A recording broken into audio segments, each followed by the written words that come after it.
Plessy versus Ferguson by Max Lee, Stephanie Kim, Sarah Kim, Alex Fan, and Derek Dye.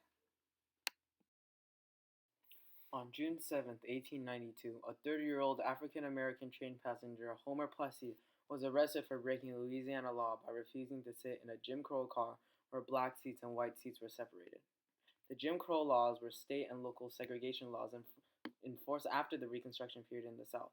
These laws were passed in the South because the 14th Amendment to the Constitution required all races to be treated with equality, and the Southerners did not want to provide a society where the colored and whites lived together.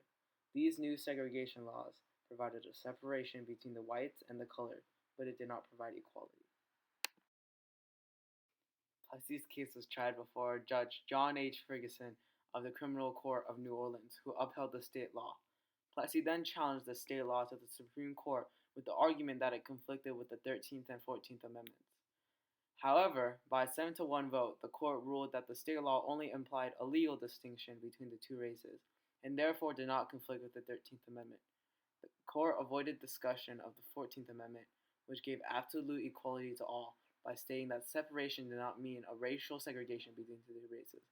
Also, as long as the separate but equal theme was kept, the court declared that the state law did not violate the 14th Amendment. This redefinition of separate but equal by the Supreme Court impacted the people of the United States because it allowed segregation laws known as the Jim Crow laws to be passed in the South.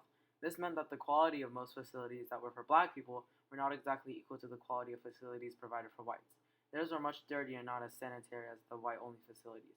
It also brought back a sense of slavery again because the blacks were once again treated differently than the whites. Poll taxes, literacy requirements, and grandfather clauses not only prevented blacks from voting, but also made them ineligible to serve on jury pools or run for office. Also, most importantly, the Jim Crow laws allowed schools to be segregated as well. The Jim Crow laws created from the separate but equal ruling made for Plessy versus Ferguson remained unchallenged until Brown versus Board of Education in 1954 and Civil Rights Act of 1964.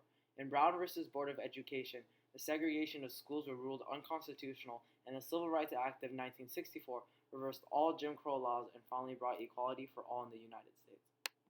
We give this ruling an F because it was a step back in creating a more perfect union.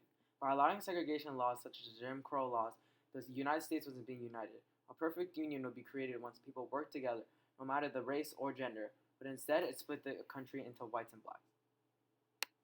Thank you for watching our presentation on Plessy versus Ferguson.